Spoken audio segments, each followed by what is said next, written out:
The Fox City Score chapter and WHBY are pleased to bring you Biz Talk, a chance for you to hear from entrepreneurs and professionals as they share their experiences from starting to sustaining growth. Learn the skills needed for your business to be successful. If you missed anything, you can catch the Biz Talk podcast at biztalkwithscore.com. And now from the Myron Construction Studio, it's Biz Talk on WHBY. Good morning and happy Saturday, everyone. I'm Rick Sense. You're listening to Biz Talk with Score on WHBY, and my co-host this week is Terry Pinch. Terry, how you doing? I'm doing well. It's great to be here, and another beautiful summer weekend. So we are in September, but you wouldn't know that. But no, you wouldn't. And I won't taunt you or mock you about bike riding this week because I know that you haven't had the opportunity. So we won't talk biking today. So okay. My bike is stored in the basement already. All right. Our guest today is Bonnie Keys. Bonnie is the owner-operator of Mulberry Lane Farm, and it's in Calumet County, and it's officially, is it St. John, or do you go by Hilbert? Where are you located exactly? The physical address is Hilbert. Okay, but it's in St. John, right? It is. Yeah, okay. And for those of you that don't live in Calumet County, that means you want to come to Calumet County, you want to go to Sherwood, and then you want to head east to St. John, just like right down the road. But anyhow, Bonnie is got an interesting story to tell. And I guess, Bonnie, the best way to always start these is just to ask you, what is Mulberry Lane Farm? Well, first, thank you, Rick and Terry, for inviting me today. I really appreciate the opportunity to talk to you. We are a children's petting farm and wedding barn venue. Like you mentioned, we're 3 miles east of Sherwood. My husband and I, of 47 years, have started this petting farm in 2005. We purchased it early that year, and that same year, October 1st, we opened our barn doors, let's say, to the public. Okay. Usually you want to close them. Yes. Right. Okay. So you're open. It's 2005. Let's go before that. What all went into the planning and development of that business? I'm sure you had to have a business plan for something that size that you did. Can you walk us through that a little bit? Sure. Well, it was something that I would have never dreamt of. Born and raised in Appleton, I was a city girl. But I met my husband, Pat, who was born and raised in Waterford, Wisconsin, which is about 30 miles south of Milwaukee. As a young boy, their family converted their sow farm into a children's petting farm. And Pat is one of 13 children of Bob and Connie Keys. Okay. And story has it that the children would be held back from school on busy field trip days to help at the farm. And upon graduation from high school, all 13 children said there has to be more to life than this. So they all went on to college. One of the older boys ended up with a job in Houston, Texas. Looking out of his office building one day, sees these school buses going by and thinks, where on earth are they going on a field trip in a city of cement? He has the idea to call Mom and Dad Keys down in Waterford, still operating their petting farm there, and says, what do you think about starting a petting farm down here? And they purchased an abandoned farm down there and called the brothers and those that were married, the wives. We went along, and that was the first satellite petting farm. And little by little, the boys came back into the business, and the Keys family had farms from New York to California, from Wisconsin down to Florida. Wow. Okay. So this is almost like a franchise, but not really.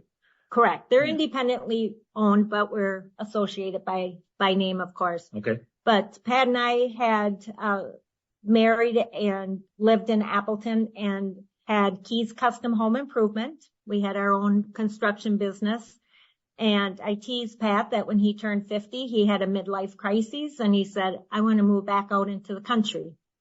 And we had the opportunity to purchase a 100-plus-year-old dairy farm that was kind of retired and converted it to the children's petting farm that you know today. So did you sit down, buy the farm and figure it out, or did you have the plan like before you actually completed the purchase of that, and then once you had signed over the bill or signed the deed, you're off and running? How did you do the timing on that? Well, interestingly, my mother-in-law, Pat's mom, Connie, it was a three-way partnership. And my mother-in-law and Pat knew right away that they wanted to start a children's petting farm. And I shared with them that I give you my blessing, I give you my moral support, but I don't want anything to do with it. Okay. That lasted about 24 hours. Okay. And they had a vision. My mother-in-law was a huge visionary, and Pat had it in his blood. And they took off running, and I was running right behind them. Okay. So you opened the business. What are some of the early challenges that you and Pat faced when you were doing this? Well, the farm was really in a little bit of disrepair. It was the gentlemen that owned it prior were elderly. They were in their 90s. It wasn't really a working farm for several years. And then when they passed away, it was also put in a 5-year trust, so it couldn't be touched for 5 years. So there was a lot of clearing. The barns had old hay in it and old grain, and just massive cleaning had to be done. And a lot of landscaping. All the fields we converted to petting area farm with manicured lawns. We planted over 300 trees on the property. And then I always shared with Pat, you make it worth people coming. I'll get them there. So I started long-handing envelopes, writing all the teachers, because our mission was to educate school children about farm animals and farming in general. And back in 2005, there was no such thing as computers and that, so everything was longhand. And we sent out brochures, and the first year we had should say October 2005, we had 3,200 kids there for field trips and only 500 families. Wow. Okay. So we've grown significantly since then. So that's been a big part of the business throughout then? The tours that you do for the grade school kids and the kids in the school systems. If you're going to do that, what's all involved in that? Do the teachers reach out to you now, or do you still have to go ahead and reach out and market the facility to them to get them to bring their kids out? How does that work? Fortunately, we've become a premier field trip destination. So the teachers are reaching out to us. They can go right online to our website, fill out a request to come to the farm. So everything is electronic. Even the confirmation now is all done electronically. But we do try to reach out to a lot of groups, doing emails to corporations, getting them to come to do their corporate picnics and what have you. But in 2009, there was the recession, and some of the schools started taking field trips out of their budget. We didn't lose any schools, but we flatlined. And I had to come up with a way to diversify. I was scratching my head. I had no idea what to do. And the answer really came with a phone call. Someone had called and said they were getting married and their venue fell through and they needed a place for a wedding. So in 2010, we had our first wedding at the farm. Okay. And how often do you do weddings? Is it every weekend? Is it a couple of each season? How does that work? We only do one wedding a weekend, mid-May to mid-September. So it varies anywhere from 10 to 20 weddings a season.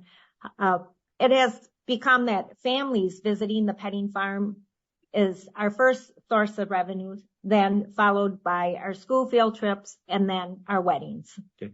And I know that I'd like to go back a little bit to the discussion with the field trips for the kids. My kids went and did those. Mm-hmm. When they were younger, they visited. And I know Terry, before the show started, Terry, we were talking about that, and Terry's kids have been there as well. What do the kids, should they expect? I mean, when you put together that, what do you all put together? What does the actual day look like to the kids? And how does that reflect back for the teacher then? How do they incorporate that into their lesson plans? Exactly. Well, we're very hands-on, very interactive. That's why we like to refer to ourselves as a petting farm, not a petting zoo. We feel a zoo implies you're on the outside of the pen or cage looking in. Here at the farm, you go right into the pens. You go in to catch a chicken. You can go into the pig pen to pet a pig. You're going to milk a live, real cow. It's not a mechanical cow. You go into the sheep pen to feel the wool of the sheep, and you hand feed goats. Again, you go into the goat pen. I would say the top 3 areas at the farm, surprisingly, is the kitten barn. Okay. Even though many people have cats at home, the kitten barn, families will spend hours in there. The bunny barn, and also the chicken coop. We actually have a phenomena called chicken sitters. Our guests are going into the chicken coop and sitting down, and the chickens are just engulfing them. They're falling asleep in their lap. They're roosting on their head, and our guests are really enjoying that. Okay, so what led to the growth then? I mean, sorry to jump around a little bit here, but you said the wedding venues. What, the story you told about how there was somebody that needed to find a spot. What led you to decide that was something more than just a one-time deal? What was the business model that you guys went through and discussed, you and Pam? Well, interestingly that you asked that, we didn't decide. I thought nothing of it. This wedding was October 31st of 2010. That's the last day of our operating season. We operate May 1st to October 31st. After the wedding, we closed the barn doors. I didn't think nothing of it. The phone started ringing that winter. And by 2011, we already had 4 weddings on the book. Okay. And I think within 2 or 3 years, we had 20 weddings on the books. Back in 2010, 2011, it was kind of a new phenomena, the barn wedding. Now the market is a little oversaturated. Things have really slowed down, but our focus is our children's petting farm. Weddings allowed us to get to the point where we could pay off the farm, and now that source of revenue isn't so needed, appreciated, but not absolutely necessary. And like I shared earlier, our families visiting on weekends and even during the week has really grown surprisingly huge. In a typical season, what kind of numbers do you have as far as attendance? Well, we'll have over 47,000 in families visiting between May and October. We'll do 12,000 in school field trips. The average wedding is having about 150 guests. So we're having over 60,000 visitors at the farm just from May 1st to October 31st. Okay. And step back for a second and just talk a little bit more about the wedding facility, but generally part of a wedding is the catering and the food. So how did you go about setting that up?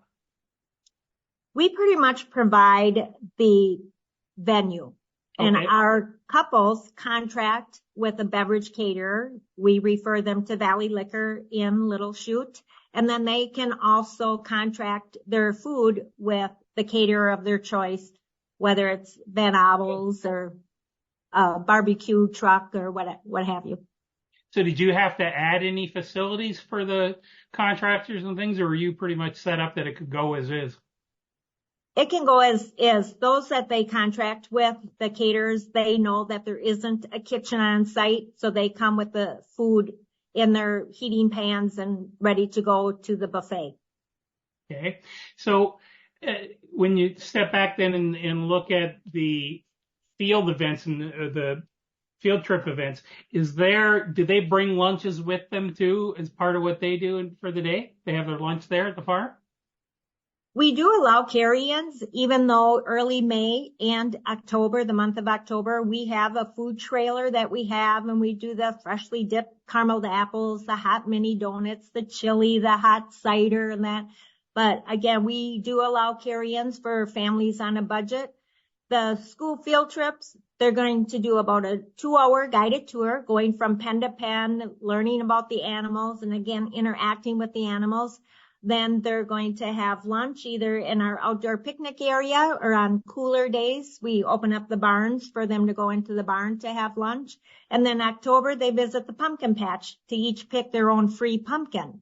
So before they depart, they go to the pumpkin patch. That way the pumpkin goes from the patch right to the buses. Okay, great. We're at the perfect time for our first commercial break. You're listening to Biz Talk with Score and WHBY, and we'll be right back.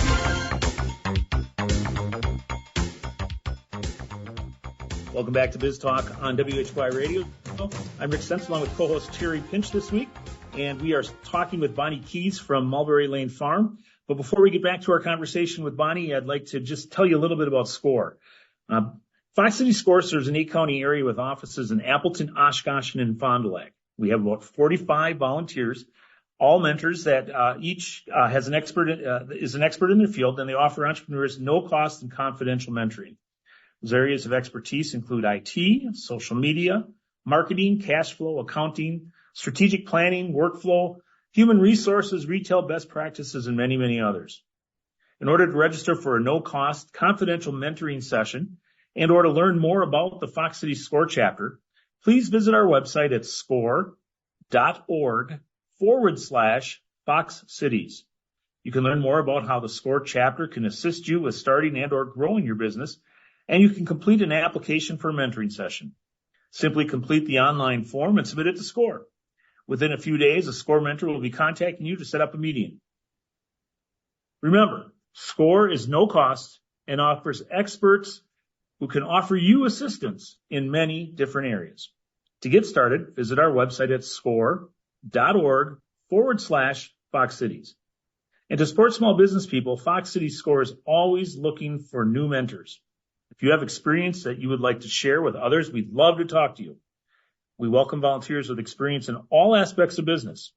Small business owners need your help, and your experience can make a real difference to their success. Go to score.org/Fox Cities, click on the volunteer button, and fill out the short application, and we'll get back to you to explain more. So, Bonnie, in the conversation we were having during our first segment, you brought up the pumpkin patch, and I'd just like to ask you a couple questions about that real quickly, if I could. The pumpkin harvest this year was an interesting experience here in Calumet County. Could you maybe explain to listeners what all took place with that? Sure. We were actually scheduled to open last weekend, but because of the delay in the growth of the pumpkins, we had to postpone it until this coming weekend. Pumpkins don't just suddenly appear in the field. It's actually almost a 12-month endeavor. It starts in the winter with my husband deciding where the pumpkins are going to be put each year, because pumpkins are a rotating crop. You can't put them in the same spot every year. Ordering the seed, deciding, going through the catalog, which pumpkins are we going to carry, because we have probably 15 to 20 different varieties that are in the patch. Then early spring, you start working the soil, then you're planting the seed, weeding it, and then we, last but not least, clip them from the vine, so when the guests are out in the patch, they're able to easily pick up a pumpkin. But this spring, we had an unusually wet spring.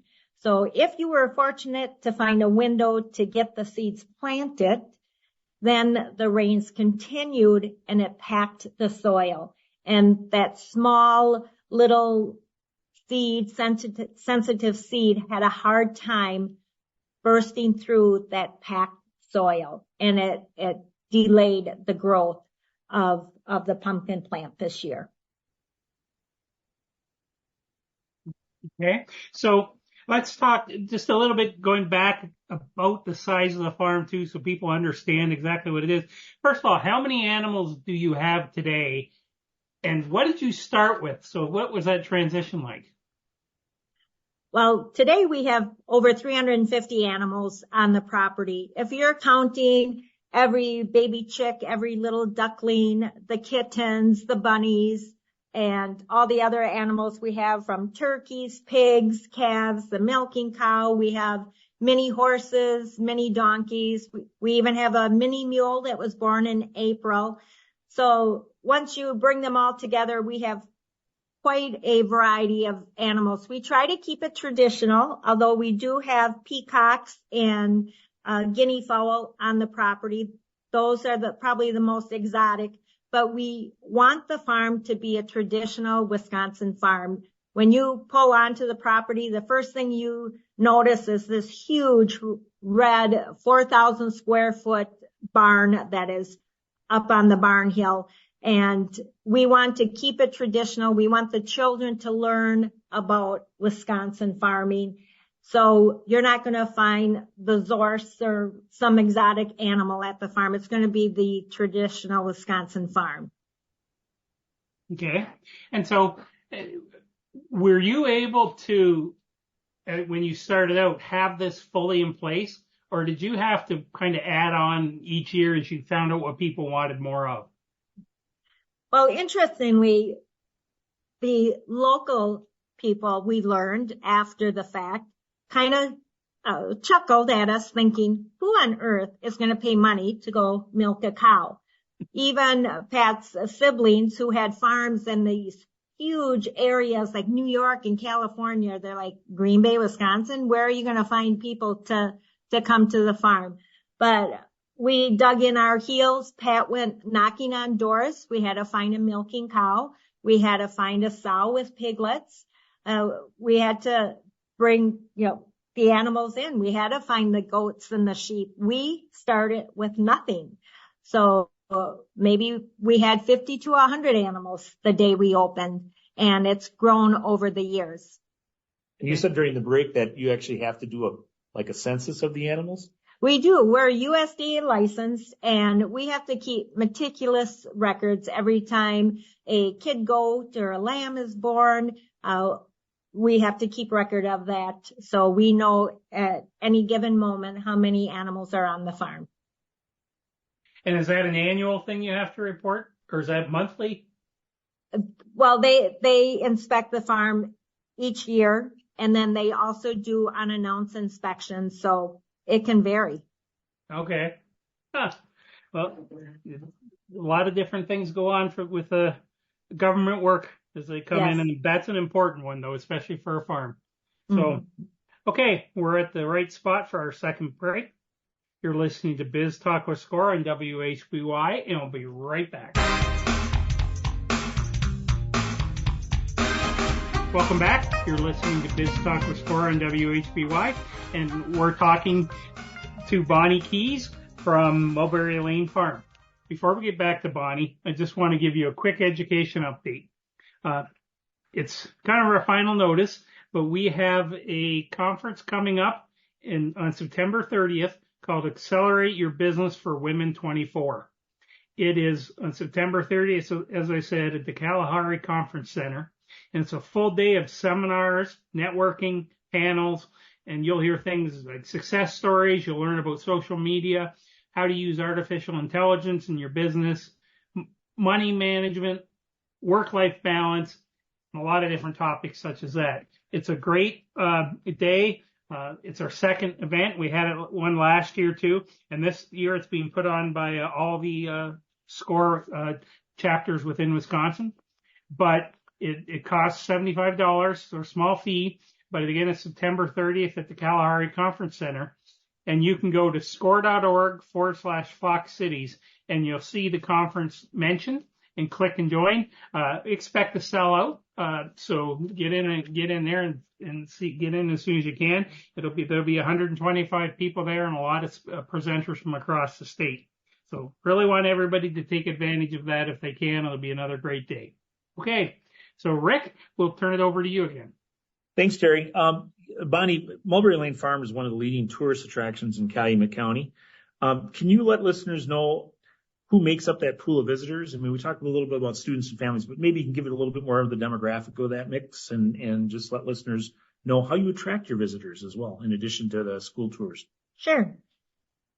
Well, we really firmly believe that Mulberry Lane Farm is fun for all ages. Again, our school groups are the younger daycare to second grade. We've become very popular with young teenagers going on a date, because where do you go now these days on a date? So if you know the girl you're dating likes animals, you bring her to Mulberry Lane Farm. You'll have her on your arm for a while. Hear that, guys? Pay attention to that. Okay. Young families, I'm finding the mom and dad want their children to learn where their food is coming from. They want them to know that the milk doesn't come off the grocery shelf. It actually comes from an animal. So when they can get there and actually show their children the milk coming from the cow, it's exciting for them. But we have a lot of grandparents that come to the farm.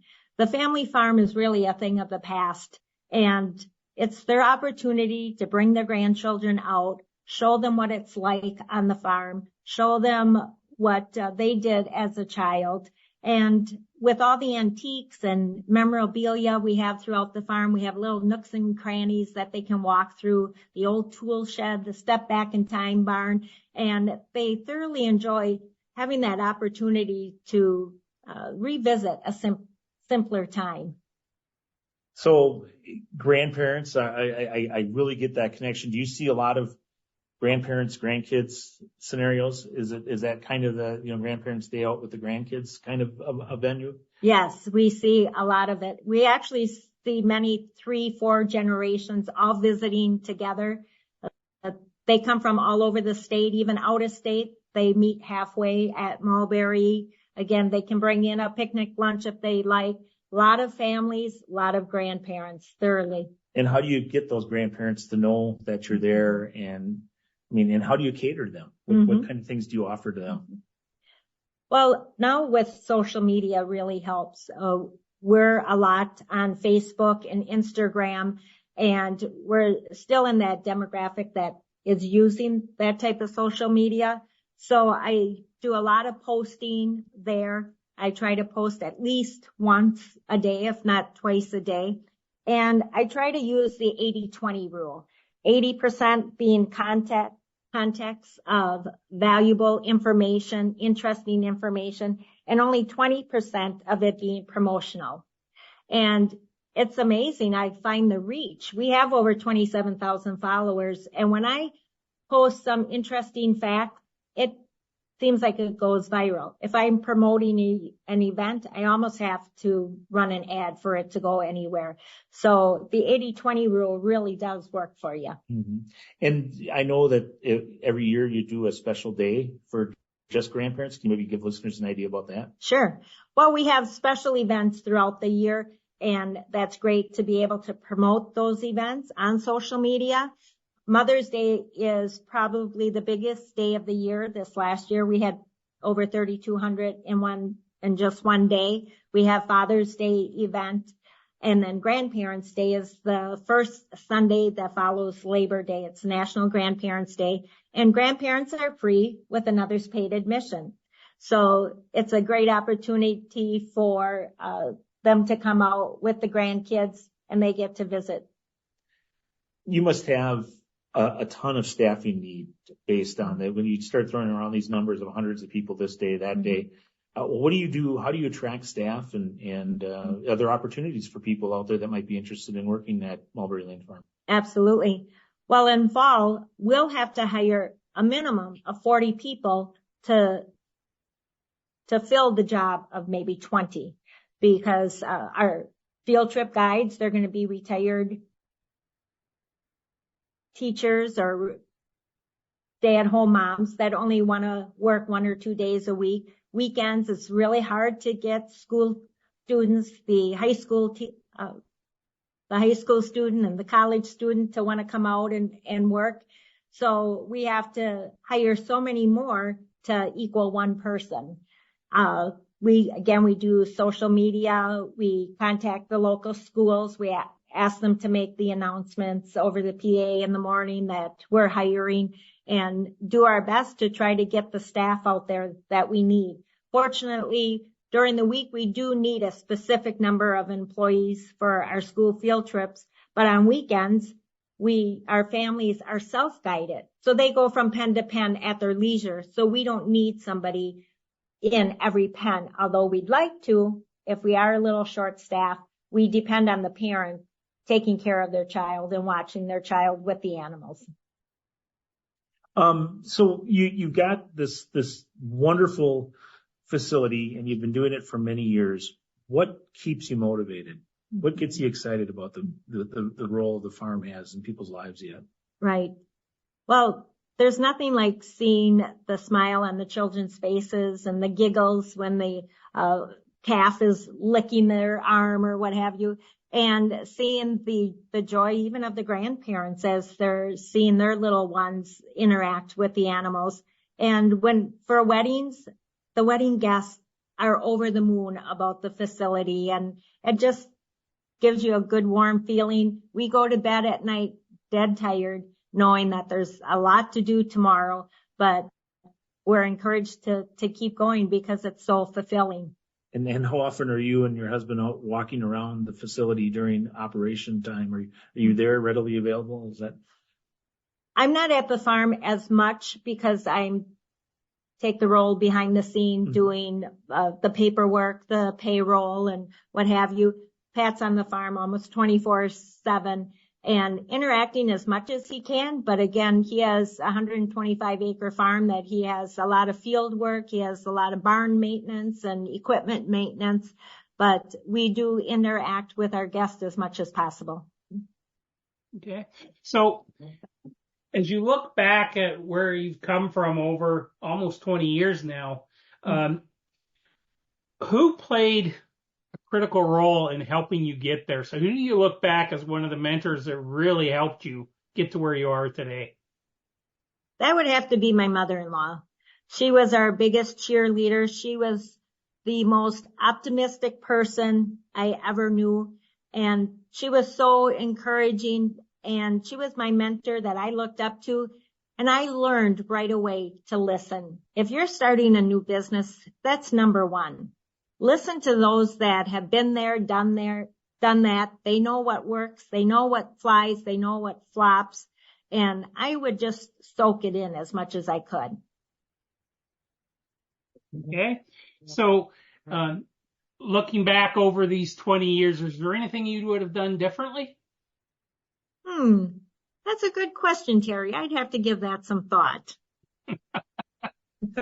That's a good answer too, Bonnie. I think that's the best answer to that question we've ever had, Terry. So, I take that as no. We're pretty happy with how things are going. Yeah, I think so. We are blessed. We never imagined, especially with those namesayers, our mission might have started out to educate school children about farm animals, but I think it ended up, our mission was to prove those naysayers wrong. Some motivation then. Yes. Okay. So what lessons have you learned that have impacted you that you'd like to share with other businesses? Maybe people that are thinking of doing what you did. What advice would you give? Again, surround yourself with people in the know. When I first start working with my husband and my mother-in-law, I would go to even national conferences, WADA conferences locally in Wisconsin Ag Tourism, to learn from like-minded people. I was a city girl again. I didn't know what to expect. So surrounded myself around those that knew what they were doing. And you brought up WADA, which is an interesting organization. Could you maybe give listeners an idea of what WADA is and what it does? Sure.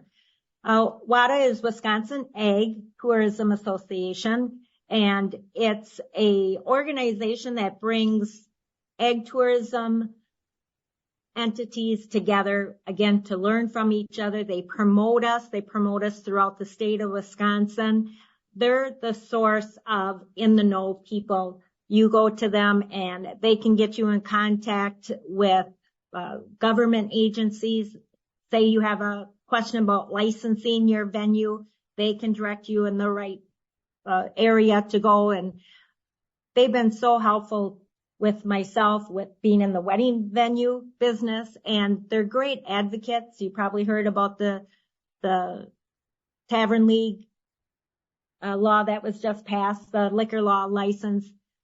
They were there fighting for us tooth and nail, and they've been invaluable. Okay.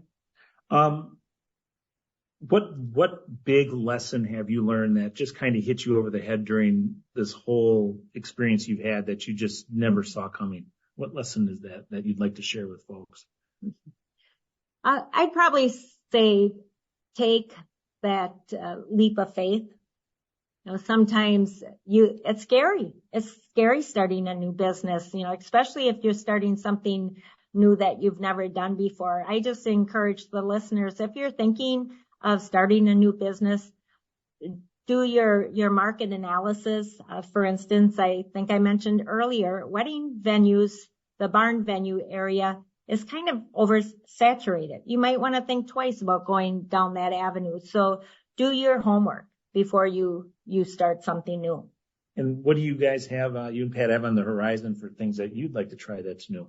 Anything that you're willing to share with us? Well, we're thinking about slowing down. Okay. We're both 67 and 68, but actually retirement is not in our vocabulary. We'll probably be doing this as long as possible. It's so rewarding. We wouldn't want to give it up. Is there, have you had conversations with anybody about succession then at this point with other folks in the family or anything like that? Well, Pat and I have one daughter, Felicia, and she works in the office with me and trying to train her up to take over some of the grandkids as well. And we pray that they have the bug when we're no longer able to do it, that they'll carry on. Okay. So one thing I want to talk about is the time period from November 1st to April 30th. Okay. Mm-hmm. So somebody could step back and say, oh, they're on holiday for that period of time. Mm-hmm. I doubt that's the case. I'm sure there's holidays in there, but what are you doing when there's not people coming to the farm? That's when we get a lot of the farm maintenance done. There's still those 300 plus animals that have to be cared for and fed and what have you. That's when I'm doing a lot of my planning, my marketing. And one great thing about Facebook, you can plan out as long as you want different posts and just catching up from 6 months of hard work. You're right, Terry. It doesn't stop.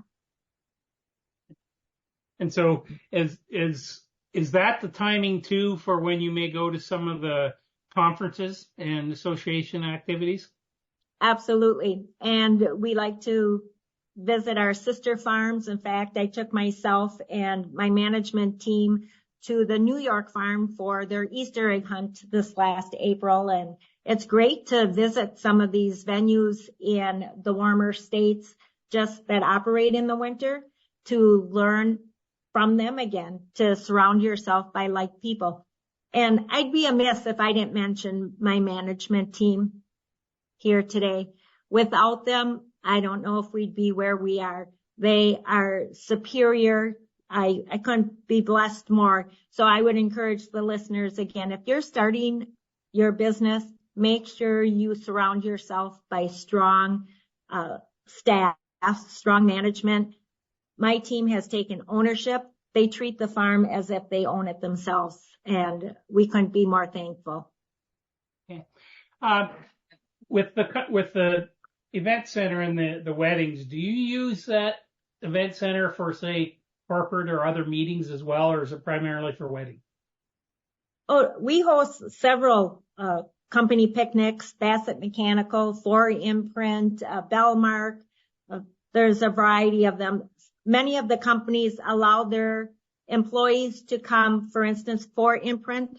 They can come anytime during the month of October. We keep record and then we invoice them at the end of our season. So it's kind of a perk for their employees to be able to come out and enjoy it at the company expense. Okay.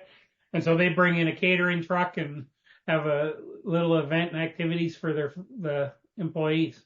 Correct. That is correct. Okay.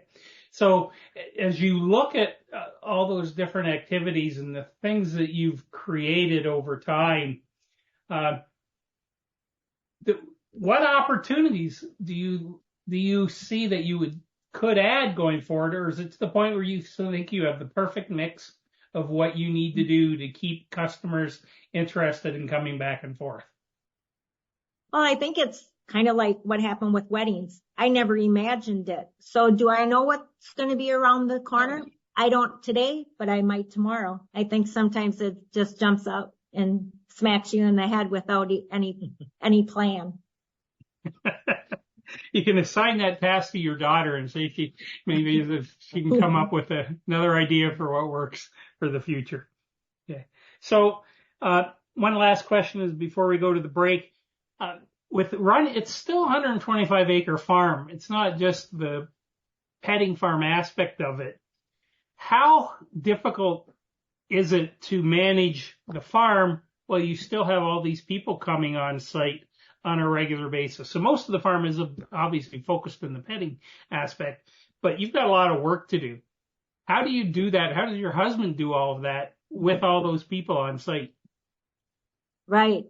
Well, interestingly, I didn't even mention we also have 90 acres of woods, and my husband's a sawyer. We have a sawmill. So in the winter, he's out in the woods, downing trees, hauling them to the farm, and then saws them.